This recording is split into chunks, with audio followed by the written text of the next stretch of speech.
Hey everyone, my name is Clover. Overwatch 2 is just over the horizon. One more month until Overwatch 1 comes to a close. But if you're anything like me, you want to finish the game off right. You want to finish off strong, and I intend to do that by reaching my new peak. Now you may be thinking, 1 month? That's not a long time. But think about it this way. If you were to play 2 hours a day on average, so that's 15-minute games, 5-minute queues, give or take. So that's upwards of 6 games. If you have a 60% win rate, you could climb 900 SR. That's almost 2 full ranks. Now, I'm not saying you're going to go from Diamond to Grandmaster. I'm not that ridiculous, but you get my point that you can make a lot of significant ground. Time is still at hand and you can't afford to dilly-dally, right? You need to pick the best heroes, and that's what this tier list aims to do. So how I'm going to go about ranking it, I'm basically looking at 2 things here. One, I'm looking for their carry potential, and this is going to be off the basis of the hero's kit, and that could be securing kills or just having great defenses that enable their teammates. And the second is consistency, how long they can sustain that high peak and how many fights they can do that on, because you don't want a one-trick pony where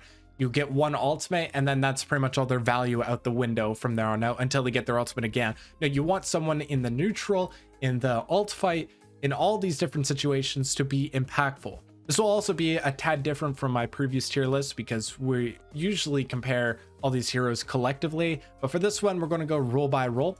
And I guess to kick us off, we're going to go with the tanks with Reinhardt.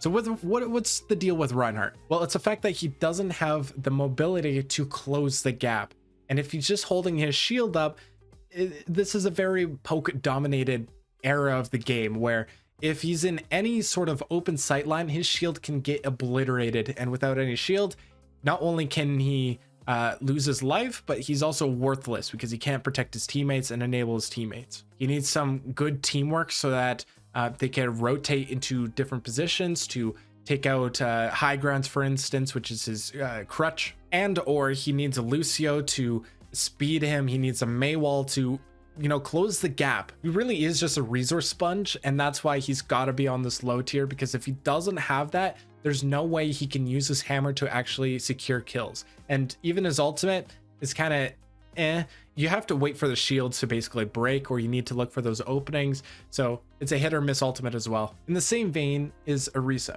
Can you actually carry with her? No, not really, because what does she provide other than just living long? She doesn't deal enough damage. Good luck trying to get a gold player to follow up on her halts. That's not going to happen. So if your only attribute is just you can live long, is that really impactful? Even her bongo doesn't provide like immediate value right away, because it could still be broken, and it's all dependent whether or not your teammates know how to focus fire and get kills. The best that Orisa can do is just try and poke someone out.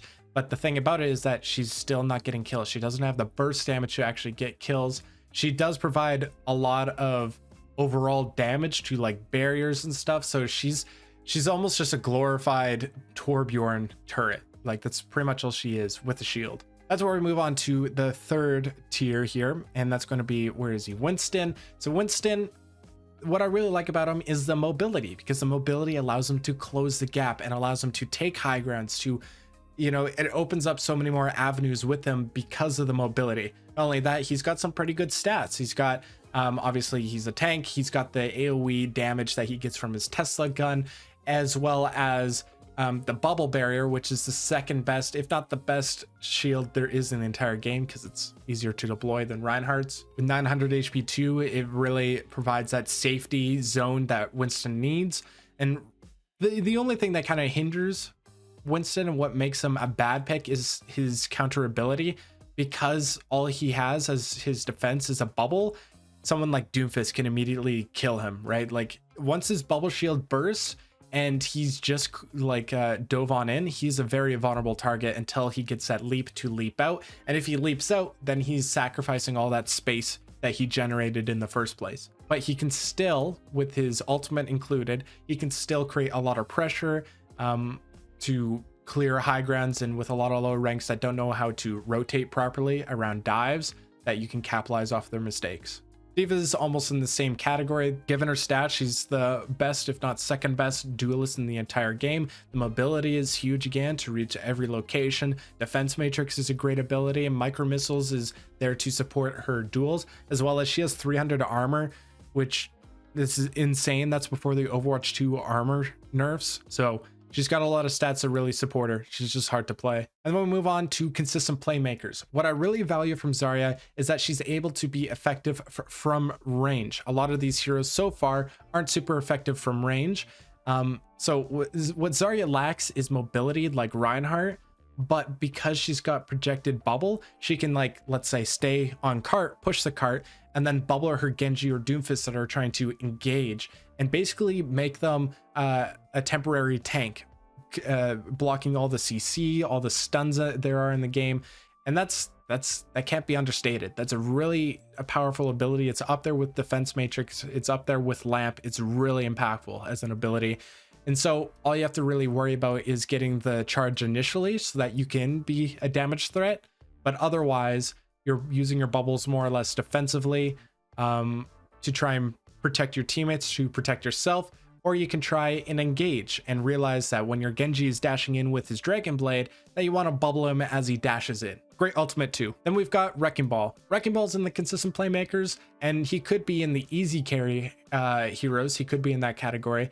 The thing that kind of keeps him lower down is the skill curve. It's very unique compared to all these tanks. He's quite literally the only specialist and unique hero that is actually meta. Like, there's no other specialist hero that is going to be as high as Wrecking Ball is, and that's because of he's the best duelist in the game, if not second best. You know, Diva and Wrecking Ball competing there.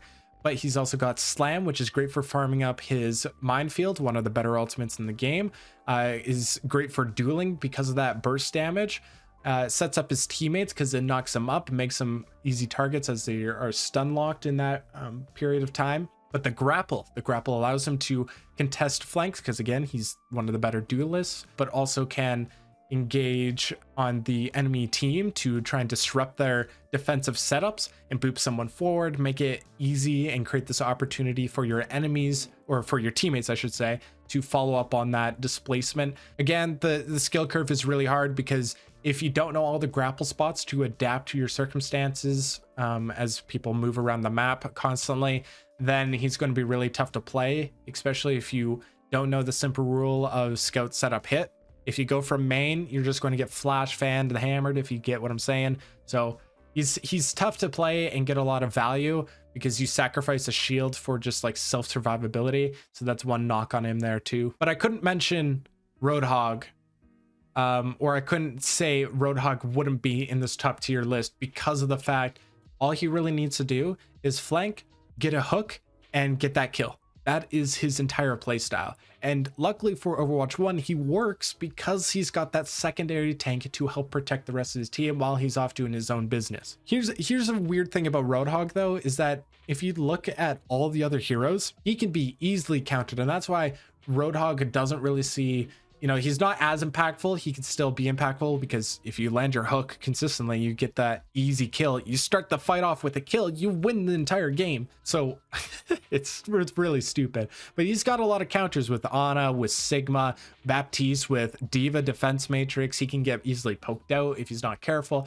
So there's a lot of ways to counter him. It's just the fact that low ranks suffer from this, which is just awareness. So that's where Roadhog can, you know, be very impactful. Just got to land your hooks. Sigma, though, is the absolute Sigma male of all the tanks. He really is the best tank in the entire game because he's an upgraded version of Orisa, because he actually has the damage to follow up on his defensive resources. He's got the shield that he can deploy better than Orisa. He's got the kinetic grasp, which is on par with Fortify, granting him that extra bit of survivability, HP, but also sucking up abilities and damage. And then on top of that, he's got one of the best ultimates in the game with Gravitic Flux. On top of that, he's got the Rock, which if you can land it on a squishy, you can perform a one-shot kill combo, but also as a stun so that any ensuing brawler like Reinhardt or Monkey, you can stop them in their tracks with that simple stun and make them an easy kill target or drain a lot of their HP pool. And he's got range. He can shoot behind his barrier. Now, I spent a lot of time actually on those tanks. I think that's just my tank brain there going on. So I'm going to try and speed things up and make this a little bit quicker. So support's next, Moira. Moira gets the next seat as the Don't Bother. Reasons being, no range for her healing. Her healing is more or less based on an ability. She requires her teammates to play together so that she gets the most amount of value out of her healing. So if they're playing dive and everyone's all split and whatever else in the low ranks that gold is, you got Fade, which yes, that's your survivability. However, that's a 6-second cooldown, especially if you use Orb. If I see a Moira using Fade, I'm going right after her. There's nothing she can do. Mercy, Lucio, actually not bad heroes. The problem is, like Ryan and Orisa, is that they're team orientated. Lucio, he can speed his teammates, and that's one of the best abilities in the game to enable someone like Ryan, or to even allow someone like a Zarya, a Reaper, to try and get into the backlines. He's also great for peeling in that case because he can speed away from certain threats. He's got the boop in order to peel. The thing is though, if your speed finds no value because you don't have the synergy, that means if you're just healing, there's a better hero in the game that can do all of what Lucio can do defensively, but better. And that's going to be Brigitte. Brigitte has just made Lucio just so invaluable because of that. Then we've got Mercy, best pocket healer in the game. Can definitely carry, but indirectly, there's the fact that she does have res, and Riz is pretty good. There's just other heroes, like single target healing isn't that great because you're sacrificing your single target healing to pocket someone, which means you have to be aware of when your support is actually your teammate support is taking damage so you can peel back for them. But then your Ashe might be out of position and then dies because he didn't have the Mercy pocket. So, you know, there's a lot of other factors that make Mercy hard to play, but also makes her less valuable than someone like a Baptiste or Ana. And that's where we get into the next tier, the reliable. And I want to clarify, reliable are heroes that if you play them already, and you can play these heroes, they're still pickable heroes. But I want to make clear that if you don't play these heroes, look for the top 2 tiers, right? Now for Zen, he can be in that consistent playmakers. The thing about him though, is his vulnerability kind of like matches perfectly with his the benefits of Discord and the damage output. Let me put this simply.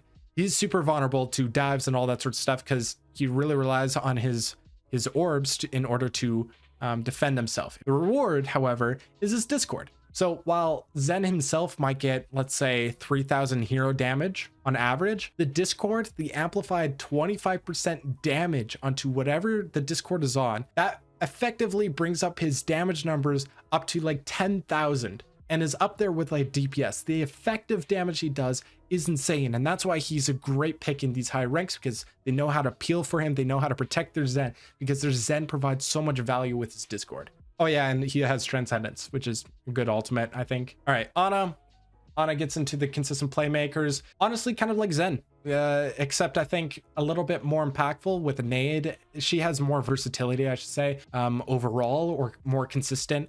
I would have to draw this out here. Ana, with her abilities, has a higher peak, but then also has a very low base level compared to Zen. This is how I think of Zen. Zen Discord is kind of leveled at this certain point. He has a higher base level, which basically means Ana plays around her abilities a lot, and if she doesn't find value off of her abilities, then, you know, not the greatest hero, but because of the burst damage, or I guess kind of burst damage, but burst healing from her shots, that makes her a really impactful hero. And you to play her in these dive situations when your teammates are all spread across the map so that she can heal everyone in all corners of the map. Nana Boost is also a really great enabling ultimate, and that's where we get into the easy carry heroes. And we've got Brigitte and we've got Baptiste. Brigitte, I'll say simply, at a base level, she provides way more than actually every support there is, because she's got the peel potential with her bash, with her flail, but also has 250 shield and has 200 HP, 50 of which is armor. So she's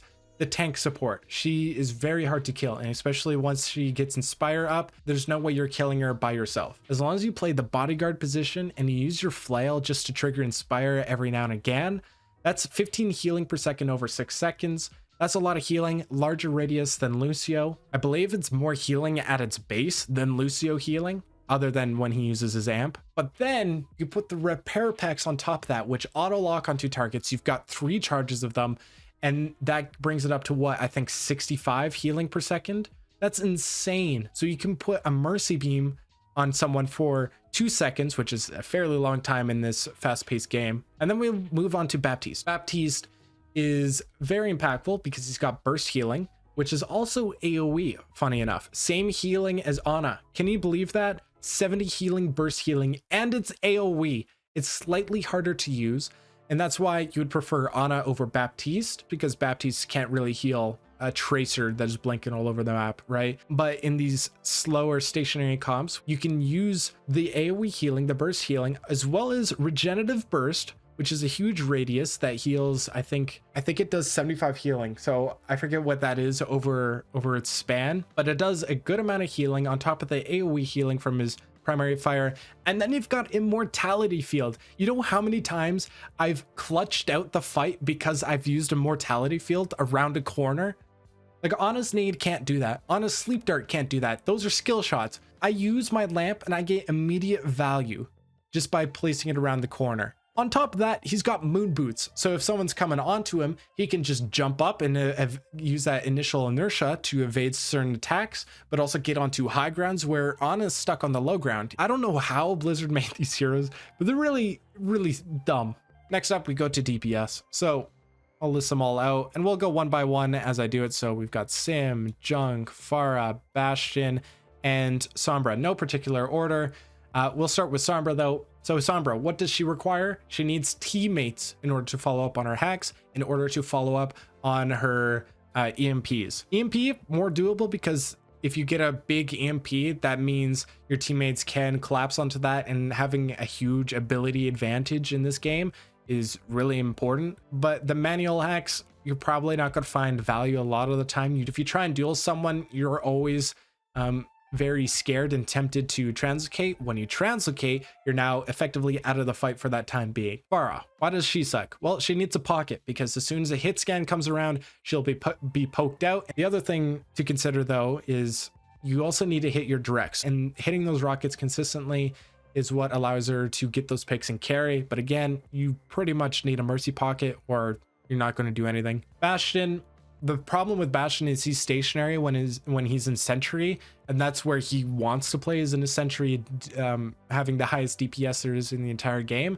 But because he is stationary, it means that people can not only get behind him very easily, there's a lot of projectile heroes that actually benefit against Bastion. They like directly counter, such as Junkrat, such as Torbjorn, such as Hanzo.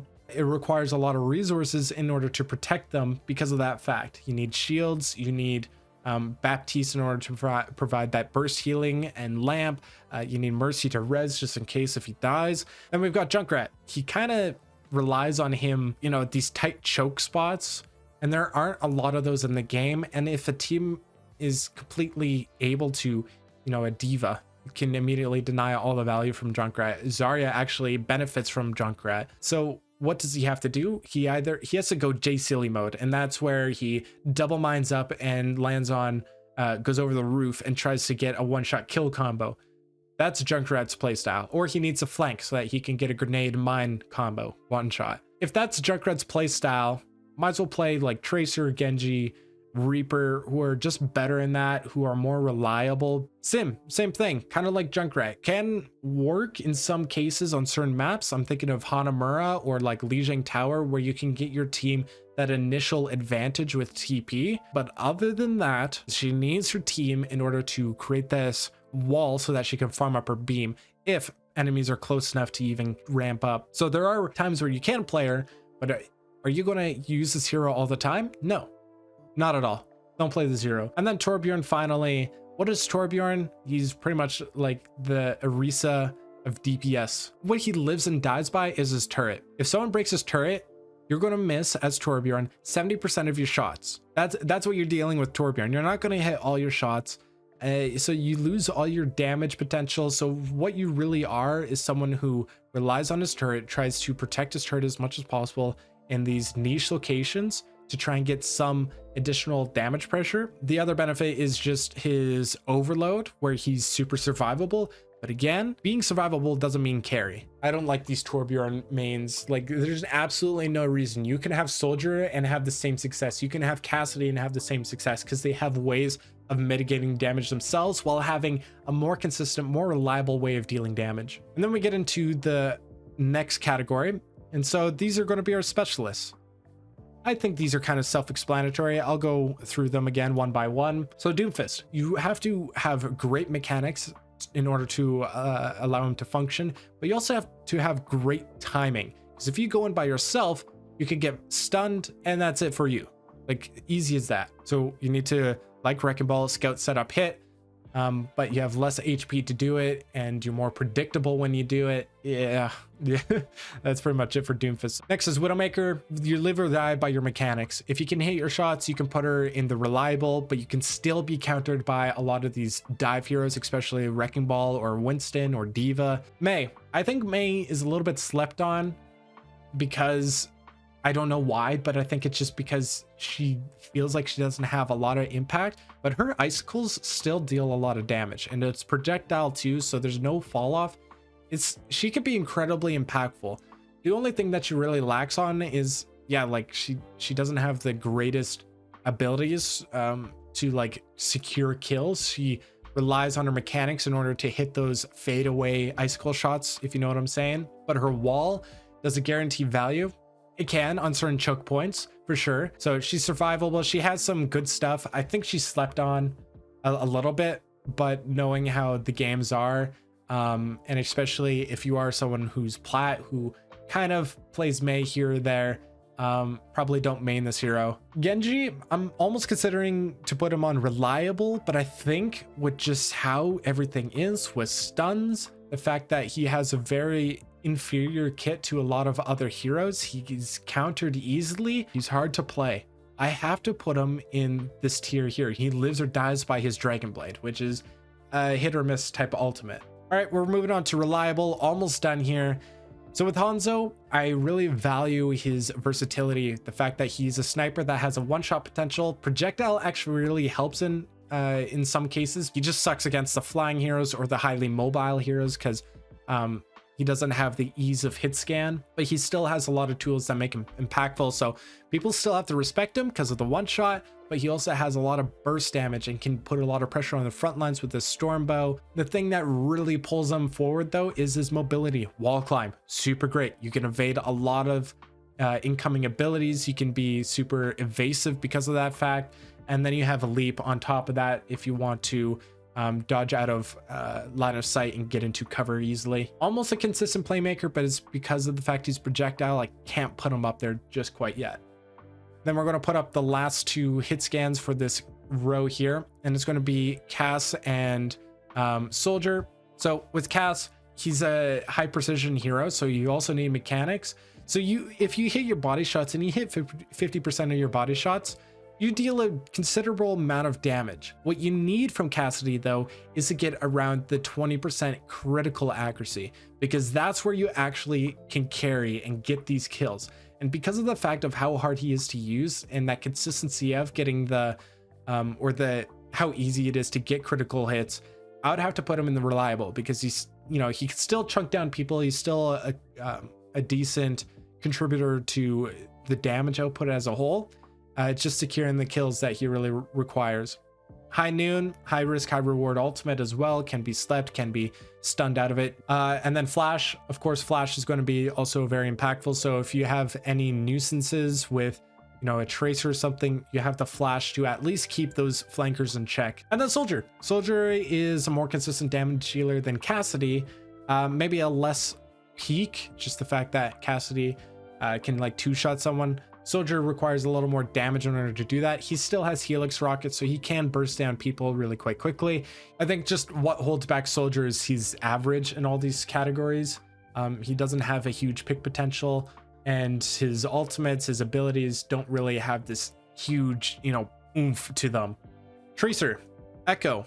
You can arguably say they're number one and number two. Like, Echo in theory is the best DPS there is in the game currently, just because she's got the mobility, she's got the cooldowns to be able to burst down people. They're potent and they come up fairly frequently, like sticky bombs at 6 seconds, and you've got focusing beam at 8. The mobility is at 6, so she's very versatile in how she can be played. And again, the potency of like focusing beam is immense. Along with that is her ultimate.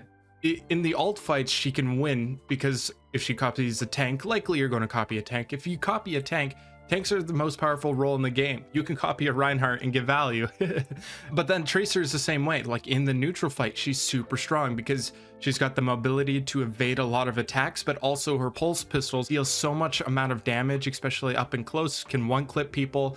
And then the recall as a great escape ability. The short end of the story is these DPS heroes are just really hard to play. Like Echo can still be shot out from the skies, and then Tracer, obviously 150 HP, you can get one shot by a lot of heroes.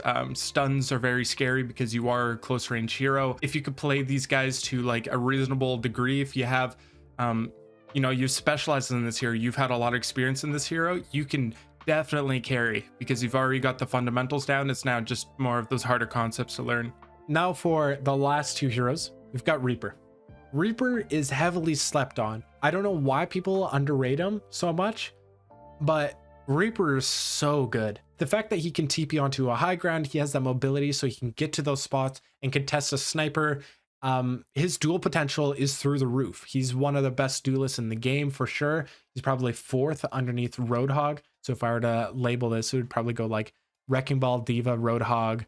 Then you've got like Reaper. He has all these abilities to pretty much just, you know, escape and live through whatever is thrown at him. It really allows him to be a carry hero. He can play as a flanker, which is probably his primary role, but he can also play as a frontline brawler where he's trying to chunk down the enemy Reinhardt shield because he has that high damage output as well. This is the final hero now. Ashe, probably the best DPS for consistency reasons. Hit scan is very incredibly important. It allows her to counter a lot of heroes. And what kind of keeps her at this higher echelon is, you know, like a Tracer could counter Ashe in theory, but because of Ashe being able to one-shot Tracer, you almost have to be skittish. Like as a Tracer, you have to be skittish. You're afraid of Ashe because she can one-shot you with a headshot. Dynamite also can force out recall and make Tracer super vulnerable. So there's a lot of ways that makes Ashe super impactful. She wants to play from range and she can create that range with Coach Gun. I think the only thing that I see from most Ashe players is that they aim down the sights too much, and they should really be using their hip fire to increase their damage output overall. So that's the only thing I really see as a problem for Ashe. But also her Bob is one of the best ultimates there are in the entire game. The ability to zone off enemy supports, force out a lot of resources because people have to peel back, so you can create space with it, but you can also put a lot of point pressure. Yeah, she's a really great hero for that fact, her ult and the rest of her kit. So I would say the reason why Ashe is #1 here is because of her consistency. So that's all I pretty much have. My voice is completely gone after doing this like 4 times. I've been recording for 50 minutes. Holy. So yeah, that's going to do it for me. Let me know what you guys think in the comments below. And yeah, that's all I got for you guys. Take care. I'll see you when I see you. Peace.